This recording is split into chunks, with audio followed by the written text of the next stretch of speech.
Share market basic knowledge के आज के वीडियो में मैं एक रिवीजन वीडियो बना रहा हूँ। जो पिछले बाकी के 1 से 4 वीडियो आए थे तो उसमें हमने क्या क्या सीखा वो आपको शॉर्ट में बताने का प्रयास करता हूँ। तो सबसे पहले हमने ये सीखा था कि स्टॉक मार्केट क्या होता है। तो इसको स्टॉक मार्केट में एक बायर होता है और एक होता है सेलर होता है। जो मैंने आपको बताया कि एक बायर होता है और एक होता है यहाँ पे सेलर होता है। अगर इनमें से कोई भी नहीं रहेगा तो मार्केट में ट्रेड नहीं होगा। ये मैंने आपको बताया था कि रियल में स्टॉक मार्केट होता क्या है। मैंने आपको दूसरा पॉइंट बताया था कि स्टॉक मार्केट कैसे मूव करता है। मान लीजिए कि मार्केट में बायर बहुत ज़्यादा हैं, यानी जो बायर हैं वो बहुत ज़्यादा हैं और जो सेलर हैं वो कम है। तो मार्केट क्या होगा, यहाँ से मार्केट ऊपर की साइड में जाएगा। यानी जो ये बायर है, जो मार्केट की जो भी प्राइस रहती है उस पे ये शेयर किसी भी कीमत पे इस सेलर से ख़रीदना चाहते हैं। और जो सेलर होता है जो इन बायर को जो प्राइस रहती है, करंट मार्केट प्राइस रहती है, उससे ऊपर ऊपर उसको बेचता जाता है और ये ट्रेड अप साइड में जाता है। लेकिन ये बायर है जो किसी भी कीमत में इस शेयर को खरीदना ही चाहते हैं। तो अब आप बोल सकते हो कि ये ट्रेड रहता है जो एक अप ट्रेंड रहता है, तो उसको अप साइड बोलते हैं। अगर मान लो मार्केट में सेलर ज़्यादा हैं और बायर कम है, मार्केट में मंदी का टाइम आ गया, तो जो ये सेलर होता है जो किसी भी कीमत पे अपना शेयर इस बायर को बेचना चाहता है। पहले वाले ट्रेंड में यानी जो बुलिश ट्रेंड था उसमें तो बायर किसी भी कीमत पे सेलर से खरीदना चाहता था। लेकिन जो बेरिश का टाइम आता है तो जो ये सेलर होता है जो किसी भी कीमत को अपना शेयर इस बायर को बेचना चाहता है और ये कम कम प्राइस पे बेचता हुआ ट्रेंड डाउन साइड में ही जाता है। तो अब आप बोल सकते हो कि ऐसा वाला ट्रेंड देख के कि ये शेयर होता है जो डाउन ट्रेंड होता है। तो मार्केट कैसे मूव करता है अब आपको समझ में आ गया होगा। तीसरा पॉइंट मैंने ये बोला था कि जो ट्रेड लेते हैं वो कैसे ट्रेड लिया जाता है, उसका मतलब क्या होता है। तो ट्रेड कैसे लिया जाता है, तो इस पॉइंट का बारे में बात कर रहा हूँ। जैसे ये मान लो ये बायर है और यहाँ पे एक सेलर है।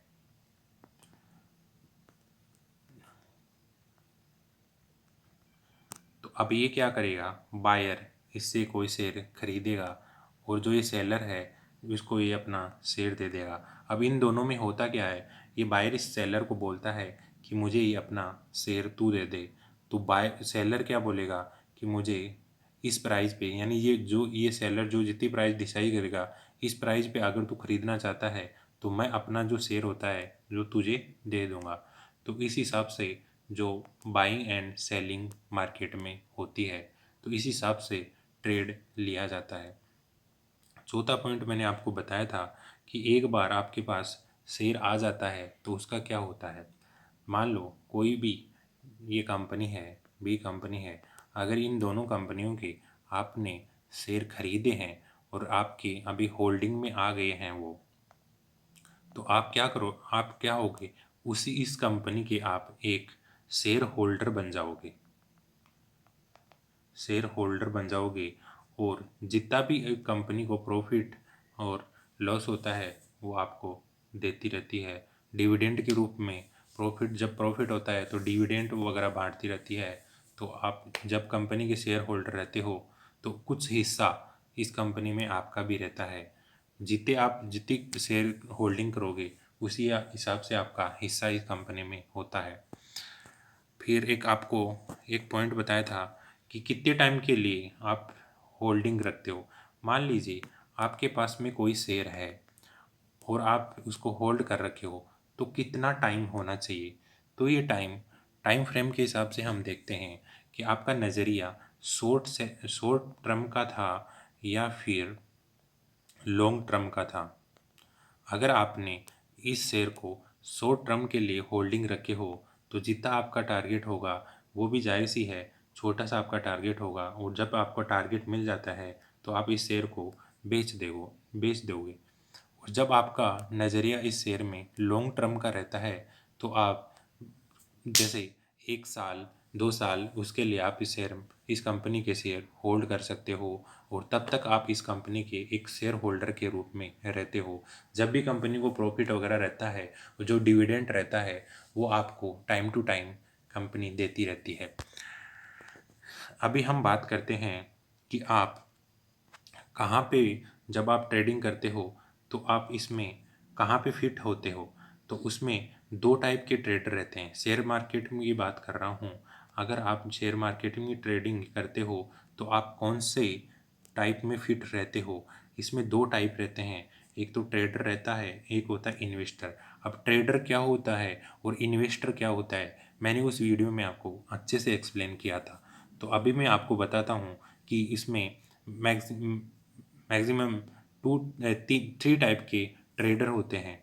ट्रेडर का मतलब क्या होता है, जो एक ट्रेडर होता है तो एक बहुत सारी क्वांटिटी में किसी शेयर को बाई करता है।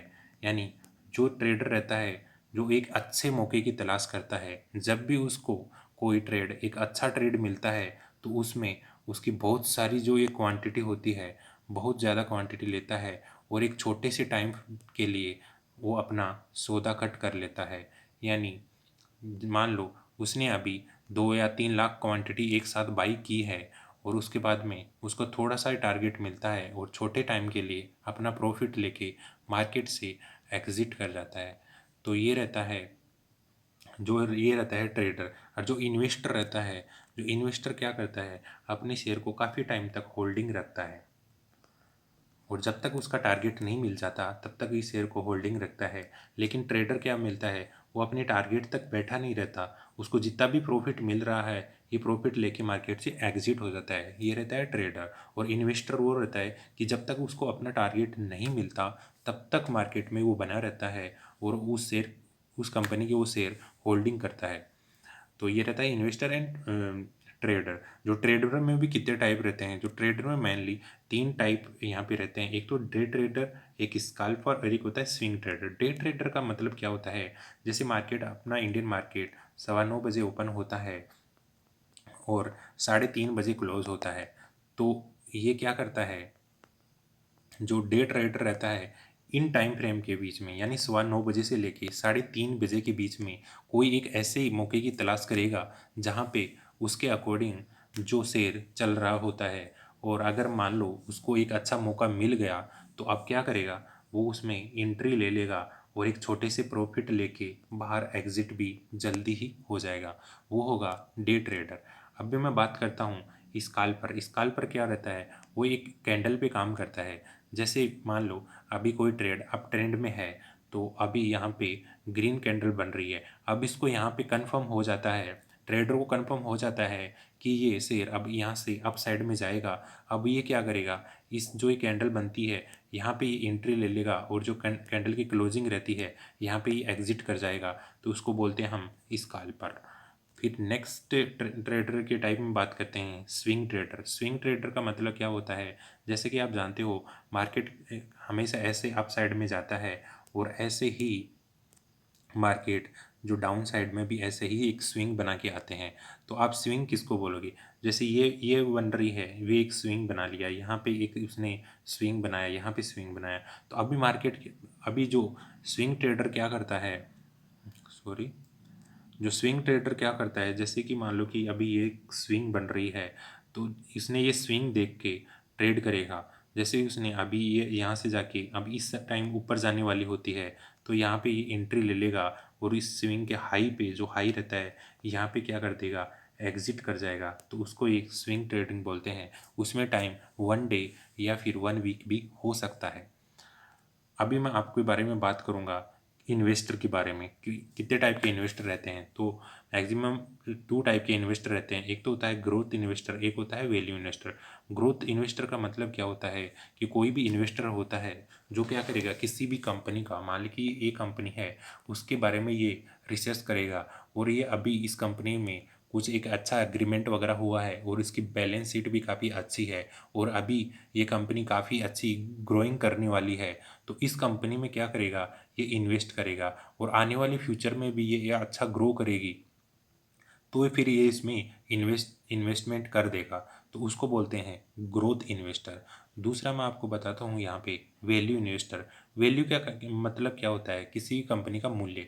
मान ली कि ये कंपनी है, ये काफ़ी अच्छी जानी खासी कंपनी है। जैसे आप सोच सकते हो आसपास में जो भी एक कंपनी के जो प्रोडक्ट रहते हैं जो हम हमेशा यूज़ करते हैं, तो ये काफ़ी अच्छी उनकी वैल्यू रहती है। तो अब जो वैल्यू वाली कंपनी होती है उसमें क्या रहता है, उसको अनुमान लगता है कि ये कंपनी आगे फ्यूचर में भी बहुत अच्छा ऊपर जा सकती है, तो उसमें क्या रहता है, जो ये इन्वेस्टर इस कंपनी में अपना पैसा लगा देता है और उसको होल्डिंग कर लेता है जब तक कि उसका अच्छा टारगेट मिल जाता है। कुछ ऐसे भी रहते हैं कि जैसे 1 साल 2 साल के लिए भी होल्डिंग रख सकते हैं, वो उनके टारगेट पे डिपेंड करता है कि उनको कितना प्रॉफिट चाहिए और कंपनी के पे डिपेंड करता है कि कंपनी कैसी उसकी ग्रोइंग हो रही है और ईयर दर ईयर वो कैसे अपना जो प्रॉफिट है कैसे बढ़ा रही है, वो भी डिपेंड करता है। तो यहाँ पे ट्रेडर एंड इन्वेस्टर का मतलब आपको समझ में आ गया होगा।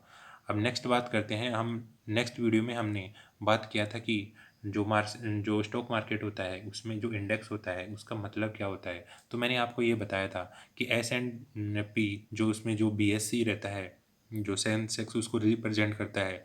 BSE का मतलब क्या आपको बताया था। BSE मतलब क्या होता है, बॉम्बे स्टॉक एक्सचेंज बोलते हैं।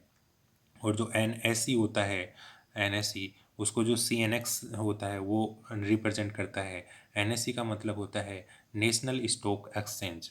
ठीक है, तो उसमें भी अलग अलग सेक्टर होते हैं और उसमें जैसे निफ्टी हुआ, सेंसेक्स हुआ, तो उनके जो भी सेक्टर रहते हैं उन पे डिपेंड करता है। लेकिन जो इंडेक्स होता है वो एक उसको जो BSE सेंसेक्स एंड जो निफ्टी रिप्रेजेंट करती है उसको CNX रिप्रेजेंट करता है निफ्टी को। हाँ, आपको मैंने जो इंडेक्स का मतलब भी पिछली वाली वीडियो में अच्छे से समझाया था। और अगर आपको कुछ भी डाउट हो तो लास्ट वाला वीडियो आप देख सकते हो। फिर उसके बाद में मैंने आपको बताया था कि जो इंडेक्स होता है उसका प्रैक्टिकली यूज़ कैसे करते हैं। एक तो प्रैक्टिकली यूज़ पहला तो करते हैं हम इन्फॉर्मेशन के लिए। इन्फॉर्मेशन के कैसे, मतलब कोई भी कंपनी है या फिर जैसे अभी निफ्टी है या फिर सेंसेक्स है, निफ्टी या फिर सेंसेक्स, तो अभी आप कैसे बोलोगे कि ये निफ्टी अप साइड में है या फिर डाउन साइड में है। तो उसका मतलब जैसे कि आपको सुनने में मिलता है कि आज ये 10 पॉइंट अप साइड में है, निफ्टी 10 साइड ऊपर है, या फिर सेंसेक्स 10 पॉइंट से ऊपर है, तो ऐसा आपको देखने सुनने को मिलता है। या फिर ऐसा भी हो सकता है कि आज 50 पॉइंट से निफ्टी गिरा है या सेंसेक्स 200 पॉइंट से सेंसेक्स गिरा है, तो ये सुनने को मिलता है। तो इसको देखकर आप समझ जाओगे, जैसे 10 पॉइंट या फिर 100 पॉइंट जितने भी पॉइंट अगर वो अपसाइड में बढ़े हैं तो आपको अनुमान लग जाएगा कि मार्केट है जो अप ट्रेंड में रहता है। अगर डाउन साइड में गिरता है, मतलब नीचे की साइड में गिरता है, जैसे माइनस में 200 जाता है, माइनस में 50 जाता है, जितने पॉइंट माइनस में जाता है, तो आप समझ जाओगे कि जो ये ट्रेंड होता है जो एक नेगेटिव ट्रेंड है, यानी डाउन साइड वाला ट्रेंड रहता है। तो ये चीज़ को आपको समझ में आ गया होगा। दूसरा रहता है उसका बेंचमार्किंग के लिए। बेंचमार्किंग का मतलब क्या होता है कि किसी भी जो शेयर होता है इसको स्टॉक करते हैं और उसका हमें कितना रिटर्न मिलता है, उसके लिए भी हम इसको यूज़ करते हैं। जनरल से बेंचमार्किंग का मतलब ही इसका यूज़ करना होता है। बाकी आपको थोड़ा कंफ्यूज होता है तो आप लास्ट वीडियो में देख सकते हो, मैंने आपको अच्छे से एक्सप्लेन किया होगा। चौथा पॉइंट अब मैंने आपको तीसरा पॉइंट यहाँ पे बताया था ट्रेडिंग के लिए। ट्रेडिंग के लिए कैसे, जैसे ये इंडेक्स रहते हैं तो बहुत से जो ट्रेडर होते हैं तो उसके जो इंडेक्स रहते हैं उसको फ्यूचर को बाई एंड सेल करते हैं, तो उसके लिए भी यूज़ करते हैं। या फिर हम जो दिन में या फिर वीक में जो जितनी भी बाइंग एंड सेलिंग करते हैं, तो इस up trend and down trend इसको देख के ही हम बाइंग एंड सेलिंग करते हैं, तो ये ट्रेडिंग के रूप में भी काम में लेते हैं। लास्ट जो इसका यूज़ होता है वो यूज़ यहाँ पे होता है पोर्टफोलियो को हेजिंग करने में। पोर्टफोलियो का हेजिंग का मतलब क्या होता है कि जैसे कि मान लो कि कोई आपने किसी भी कंपनी के शेयर होल्डिंग में कर रखे हैं और कुछ ऐसी ग्लोबल वीकनेस या किसी वजह से क्रैश वगैरह हो जाता है मार्केट, तो उसको आपको इंडेक्स को देख के आपको समझना चाहिए कि अभी ये डाउन साइड में जा रहा है। आपने अगर यहाँ पे होल्डिंग कर रखी है, या तो आप इसको एग्जिट करने का ट्राई करोगे या फिर उसको हेज करने का प्रयत्न करोगे। तो ये चारों चीज़ आपको अच्छे से समझ में आ गई होगी। अगर इसमें कुछ भी डाउट रहता है तो जो लास्ट वीडियो है उसमें से आपको अच्छे से उसको अच्छे से देखना चाहिए, ताकि आपको अच्छे से कवर हो जाएगा। उसके बाद में मैं आपको ये बात कर रहा हूँ, जो सेक्टर स्पेसिफिक इंडेक्स ये रहते हैं, तो उसमें जैसे सेंसेक्स हुआ और ये निफ्टी रहा, तो सेंसेक्स में भी कंपनियां रजिस्टर रहती हैं, और जो निफ्टी रहता है उसमें भी कम इंडियन में कम से कम 2000 कंपनियां के लगभग इसमें रजिस्टर होती हैं। और जो निफ्टी रहती है उसमें भी अलग अलग सेक्टर रहते हैं, जैसे निफ्टी फार्मा, निफ्टी मेटल, जो निफ्टी मीडिया है, mid cap 50, Nifty next 50, Nifty 50 और बैंक निफ्टी। तो ये अलग अलग सेक्टर स्पेसिफिक रहते हैं। तो उसमें क्या रहता है, अब स्पेसिफिक का मतलब क्या रहता है, स्पेसिफिक आप समझ ही गए होंगे। जैसे मैं मान लो यहाँ पे मैं बैंक निफ्टी की बात करता हूँ, तो आपको ये समझ में आ जाना चाहिए कि ये स्पेशली बैंकों के बारे में बात कर रहा है। फिर मैं अगर मान लो यहाँ पे मैं बात कर रहा हूँ निफ्टी निफ्टी मेटल की बात करता हूँ, तो आपको ये समझ में आना चाहिए कि अभी यहाँ पे जो भी मेटल कंपनियाँ हैं उनके बारे में बात कर रहा हूँ। जो निफ्टी मेटल रहता है, जो सब कंपनियों की जो मेटल कंपनियाँ हैं उनको दिखाता है। फिर मान लो यहाँ पे अगर निफ्टी फार्मा की बात करता हूँ, कि जो फार्मा कंपनियाँ हैं, यानी जो फार्मा कंपनियाँ हैं, तो जितनी भी फार्मा कंपनियाँ हैं उनको ये निफ्टी फार्मा वाला सेक्टर ये दिखाएगा आपको, निफ्टी फार्मा। तो ये हो गया सेक्टर स्पेसिफिक इंडेक्स। तो इस चीज़ को आपको समझ में आ गया होगा। नेक्स्ट वीडियो में मैंने आपको समझाया था टेक्निकल एनालिसिस क्या होती है। तो टेक्निकल एनालिसिस के लिए आपको ये भी बोला था कि टेक्निकल एनालिसिस होती क्या है और शेयर मार्केट में कैसे यूज़ किए जाते हैं। शेयर मार्केट भी एक ऐसा ही है कि अगर किसी को शेयर मार्केट के बारे में नॉलेज नहीं है, तो ये समझ लो कि वो एक ऐसी दुनिया में गया है जहाँ पे उसको ना तो कुछ कहीं से बताने वाला, कोई किसी से पूछने वाला, तो उसको जैसे अब वहाँ पे क्या डिसीजन लेना चाहिए उसको, तो उसके आधार पर हम, अगर वो सही डिसीजन लेता है तो एक टेक्निकल एनालिसिस के आधार पर लेता है।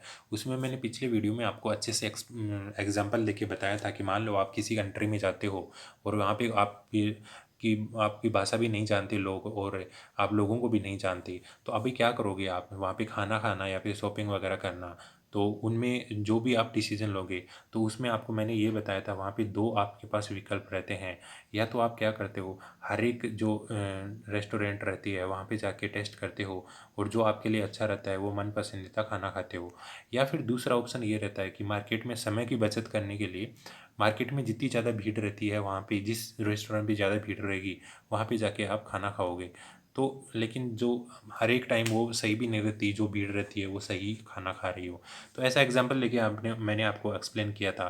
तो उसमें जो फर्स्ट ऑप्शन रहता है, मतलब हर एक आप रेस्टोरेंट पे जा रहे हो, खाना खा रहे हो और देख रहे हो आपके लिए अच्छा है, उसमें टाइम भी बहुत आपका वेस्ट होता है। तो उसका मतलब क्या हुआ, उसको आप मार्केट में लेके आओ उस एग्जांपल को। तो जैसे आप हर एक जो भी मार्केट में जितनी कंपनियां रहती हैं उसके बारे में आप रिसर्च करोगे, इस कंपनी का बैलेंस शीट क्या है, इस कंपनी का क्या आगे प्रोडक्ट क्या है और आगे क्या ग्रोथ करने वाली है, और इसका क्वार्टरली रिजल्ट क्या रहता है, ये सब कुछ रिसर्च करके बाद में आप ट्रेड लोगे। तो वो तो रहता है एक फंडामेंटल एनालिसिस। दूसरा बात करते हैं एक टाइम, आपका टाइम भी बच जाएगा और जल्दी से किसी कंपनी को ले भी लोगे। तो उसमें जितनी ज़्यादा भीड़ रहेगी, मतलब उस कंपनी को बहुत ज़्यादा लोग खरीद रहे हैं और बेच रहे हैं, तो वहाँ पे बाइंग भी ज़्यादा हो रही है और सेलिंग भी ज़्यादा हो रही है। तो उसका मतलब क्या होता है कि आप जल्दी से क्या करोगे, उस कंपनी को पहचान लोगे कि इस कंपनी में ज़्यादा बाइंग एंड सेलिंग हो रही है। तो उसी आधार पर आप टेक्निकल एनालिसिस के आधार पर आप समझ जाओगे कि इस कंपनी में हमें बाइंग करना है या फिर इसमें नहीं करना। तो पहला ऑप्शन जो फंडामेंटल एनालिसिस का, दूसरा ऑप्शन टेक्निकल एनालिसिस का, आपको अच्छे से लास्ट वीडियो में मैंने अच्छे से एक्सप्लेन किया था। दूसरा हम यहाँ पे ये देखते हैं कि एक्सपेक्टेशन क्या रखना चाहिए। तो एक्सपेक्टेशन ये रहता है, जो टेक्निकल एनालिसिस क्या रहता है कि आपको ये याद होगा कि मैंने अच्छे से बताया था आपको कि जो टेक्निकल एनालिसिस रहता है कि वो एक शॉर्ट टर्म के लिए लेना चाहिए, लेकिन उसका यूज़ हम कभी कभी इसका यूज़ हमेशा लॉन्ग टर्म या फिर जो शॉर्ट टर्म, लॉन्ग टर्म या फिर डे में भी यूज़ कर सकते हैं। अगर आपको अच्छी सी हेल्प हो जाएगी। मैंने एक एग्जांपल भी ये दिया था आपको कि टेक्निकल एनालिसिस का यूज़ कैसे करते हैं और फंडामेंटल एनालिसिस का यूज़ कैसे करते हैं। जो फंडामेंटल एनालिसिस होता है हर एक रिसर्च देता है, बैलेंस शीट देखता है, कंपनी की ग्रोथ देखता है। लेकिन जैसे एग्रीकल्चर वगैरह हुआ तो उसमें वो फंडामेंटल एनालिसिस काम में नहीं आने वाला। तो उसमें हम क्या करते हैं, टेक्निकल एनालिसिस यूज़ करते हैं। और टेक्निकल एनालिसिस हर एक सेक्टर में भी आप यूज़ कर सकते हो। तो ये आपको मैंने अच्छे से बताया था उस वीडियो में। तो पहले एक्सपेक्टेशन क्या होता है, कोई भी ट्रेड लेते हैं, जो ट्रेड लेते हैं हम एक शॉर्ट टर्म के लिए ट्रेड लेते हैं। जो भी इसमें ट्रेड लेते हैं तो एक शॉर्ट टर्म के लिए हम ट्रेड लेते हैं। तो ये रहता है टेक्निकल एनालिसिस। आपको जितना भी प्रॉफिट हो रहा है शॉर्ट टर्म के लिए लेके आप निकल सकते हो। फिर दूसरा आपको मैंने बताया था कि रिटर्न पर डे पर ट्रेंड। तो जैसा कि आपको पता है कि रिटर्न पर ट्रेंड मतलब आपको जितना टाइम में छोटे से टाइम में जितना प्रॉफिट मिल रहा है उसकी कितनी रिटर्न होगी, उस हिसाब से आप उसका कैलकुलेशन कर सकते हो। फिर तीसरा मैंने आपको बताया था कि होल्डिंग पीरियड कितना होना चाहिए। तो वो आप एक टाइम फ्रेम पे डिपेंड करता है कि आप उसको वीकली या वन डे के लिए होल्डिंग करना चाहते हो। तो मैं तो यहाँ पे यही बोलता हूँ कि आप टेक्निकल एनालिसिस का मतलब होता है एक शॉर्ट टर्म के लिए। तो उसमें आपको एक शॉर्ट शॉर्ट टर्म के लिए उसको होल्डिंग रखना चाहिए। दूसरा रहता है कि रिस्क, एक लास्ट रहता है इसमें रिस्क। तो रिस्क तो मैंने आपको ये अच्छे से समझाया था कि मार्केट में जितनी आपकी कैपेसिटी रहती है रिस्क लेने की, तो वो डिपेंड करती है उसकी रिस्क पे। तो टेक्निकल एनालिसिस पे जो भी उसकी एक्सपेक्टेशन रहती है मैं आपको यहाँ पे शॉर्ट में एक्सप्लेन कर दिया। बाकी आपको डिटेल में जाना है तो मेरे जो वीडियोज़ हैं वहाँ पे जाके आप सीख सकते हो। अभी मैं आपको ये बता दूं कि इसके जो एप्लीकेशन, जो एसेट टाइप क्या रहते हैं, जो अजम्पशन, जो इसकी टेक्निकल एनालिसिस की जो अवधारणाएं क्या रहती हैं, ये भी मैंने आपको समझाया था। मतलब कोई भी रहता है उसके पीछे की अवधारणा भी रहते हैं। जैसे आपको एग्जांपल देके समझता हूँ, आपको अगर टेक्निकल एनालिसिस अच्छे से आ जाता है तो ये समझ लो आप किसी भी शेयर में उसको देख के ट्रेड कर सकते हो कि इसमें मुझे ट्रेड लेना है या फिर नहीं लेना। तो ये इसकी अजम्पशन रहती हैं। अजम्पशन का मतलब जो कितनी अवधारणाएं रहती हैं वो भी मैं आपको यहाँ पे एक्सप्लेन करता हूँ। पहला रहता है कि जो मार्केट रहता है, जैसे मान लो कि कोई एक कंपनी है, जैसे ए कंपनी है और इस शेयर में अभी कोई भी बाइंग एंड सेलिंग नहीं हो रही है। ये एक इस फेज में जा रही है, अप डाउन रहती है, लेकिन बहुत कम मूवमेंट हो रही है, उसकी वॉल्यूम भी बहुत कम हो रही है। अभी क्या करेगा, कोई एक जो बायर रहेगा वो धीरे धीरे इस कंपनी के शेयर खरीदने चालू कर देगा। लेकिन मार्केट में कोई भी ऐसा नहीं रहता कि अभी शेयर मार्केट में दिखे नहीं कि किसी ने बाइंग की है। जब भी बाइंग करेगा तो मार्केट अप साइड में जाएगा। तो अब दूसरा जो बंदा सोचेगा कि इस मार्केट में अभी मूवमेंट हो रही है, वो ऐसा ही सोचेगा कि इसमें कैसे मूवमेंट हो रही है, ऐसे नहीं, वो क्यों हो रही है, मतलब क्यों ले रहा है। तो वो उसके लिए फिर वो उसमें शेयर, उस कंपनी के शेयर वो भी बाई करना चालू कर देगा। तो इस रीज़न को वो देख ले, यानी पहला रीज़न जो डिस्काउंट कर देता है सब कुछ, और जो भी रहता है जो कैसे और क्यों, उसका मतलब आपको समझ में आना चाहिए। फिर होता है कि इसकी जो प्राइस रहती है, जो कैसी मूवमेंट करती है। अब मैंने आपको बताया कि अगर बायर ज़्यादा रहेंगे तो ऊपर जाएगी, अगर सेलर ज़्यादा रहेंगे तो ये नीचे की तरफ जाएगी। तो टेक्निकल एनालिसिस के आधार पर ये ट्रेंड कैसे अप डाउन करता है। अगर बाइंग ज़्यादा हो रही है तो शेयर अप ट्रेंड में रहेगा, और सेलिंग ज़्यादा हो रही है तो शेयर डाउन ट्रेंड में रहेगा। तो इसकी ये मूवमेंट का ट्रेंड रहता है। दूसरा रहता है कि लास्ट रहता है इसमें जो हिस्ट्री, मतलब जो शेयर मार्केट रहता है, जो अपने इतिहास रहता है उसको दोहराता रहता है। तो इसका मतलब क्या हुआ कि मार्केट जैसे अभी कंटिन्यूसली अप साइड में गया, यहाँ पे रुका और फिर वापस डाउन साइड में आया, और जब से वापस अप साइड में जाएगा तो यहाँ पे साइकोलॉजी बन सकती है कि ये मार्केट वापस से नीचे आएगा। ऐसे ही आप उल्टा समझ सकते हो कि अगर ये मार्केट यहाँ से जाता है और फिर कंटिन्यूसली नीचे आया फिर वापस ऊपर गया, तो ये वापस जाने के चांस बनते हैं, क्योंकि ये यहाँ से फिर वापस जाएगा। तो ये एक हमारी एक अवधारणा रहती है कि जो मार्केट होता है अपने इतिहास को दोहराता है। इसके पीछे हमारा ही काम है कि हमारी जो साइकोलॉजी रहती है वो ऐसी रहती है कि जैसे मार्केट यहाँ पे होल्डिंग में रहा और यहाँ से वापस डाउन आया, तो नेक्स्ट टाइम वापस से ये यहाँ पे गया और वापस से ये रहती है कि ये वापस डाउन आ सकता है, इसका ये चांस रहता है। तो हमारी साइकोलॉजी रहती है उसके पीछे। फिर मैंने आपको बताया था नेक्स्ट वीडियो में कि जो चार्ट के टाइप कितने रहते हैं। अब मैंने से चार्ट के टाइप क्या रहते हैं, जो चार्ट देख के हम किसी भी शेयर में ट्रेड करते हैं, तो ट्रेडिंग के लिए चार्ट भी इम्पोर्टेंट होता है। तो चार्ट में कौन से चार्ट इम्पोर्टेंट रहते हैं, तो एक तो होता है लाइन चार्ट रहता है, जो एक ऐसे लाइन बनाता है, शेयर मार्केट में ऐसे लाइन बनते हैं। दूसरा रहता है एक बार चार्ट रहता है। बार चार्ट ऐसा बनता है कि यहाँ पे एक लाइन रहती है, उस पर एक लेफ्ट साइड पे बार रहता है, एक राइट साइड में रहता है। तो यहाँ पे उसकी मान लो कि यहाँ पे क्लोजिंग प्राइस रहती है, और यहाँ पे मान लो इसकी ओपन प्राइस रहती है, और यहाँ पे उसने सबसे लो बनाया था, और यहाँ पे दिन में उसको हाई बनाया था। तो ये एक रहता है, जो ये पूरा ही रहता है, ये एक बार होता है, तो एक बार चार्ट रहता है। तीसरा रहता है जापानीज कैंडल स्टिक, जो एक तो जैसे मान लो कि ये रेड कैंडल हो गई, और यहाँ पे एक रहेगी ग्रीन कैंडल रहेगी। तो जैसे ग्रीन कैंडल बन रही है और ये शेयर अपर साइड में जा रहा है, और रेड कैंडल बन रही है और ये कंटिन्यूसली डाउन साइड में आ रहा है, तो ये डाउन ट्रेंड हो गया। जब ग्रीन कैंडल बनती हुई अप साइड में जाएगी तो ये अप साइड में जाएगा, और जब रेड कैंडल बन रही है तो ये डाउन साइड में जाएगा। ये हो गया जापानीज कैंडल स्टिक। अब उसके बारे में नेक्स्ट बारे में आपको बताया था कि जो जापानीज कैंडल रहती है उसकी एनाटोमी क्या होती है।